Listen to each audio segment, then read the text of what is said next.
Hey everybody, today I'm going to talk about the overzealous student during literacy. I have seen in many classrooms and in my own the child who really has the great answer all the time, shouts it out, lets everybody know they know it, and really doesn't give everybody else the opportunity to share. So something that I implemented in my classroom was a little signal. It means I agree and I have the same answer.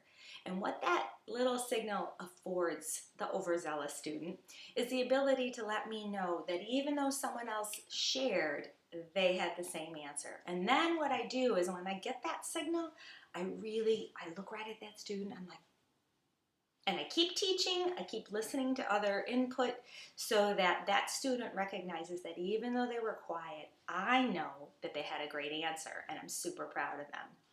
That really builds a couple of things in your classroom. One, when you see a lot of students doing that, they're trying to participate, and it gives me sort of formative feedback about if they're even listening to the conversation.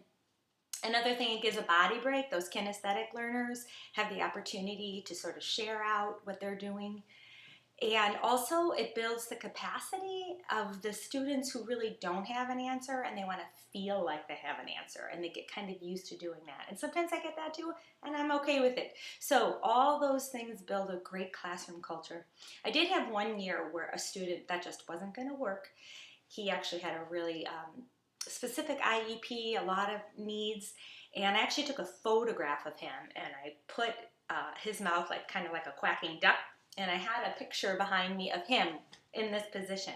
And it was supposed to show that he was keeping his mouth closed even though he wanted to burst out. And I would point to that to remind him every once in a while, you're shouting out, and then he would give me that signal like I'm closing my mouth, and I have to give a lot of nonverbal praise to him when he wasn't shouting out. And it's funny because in that classroom that year, a lot of kids did that.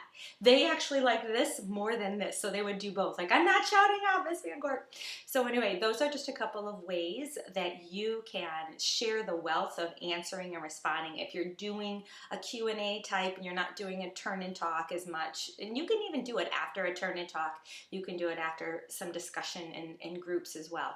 So it's okay. You can modify it as you see fit, but use those nonverbals to let other kids have a chance to let you know they're with you. Thanks.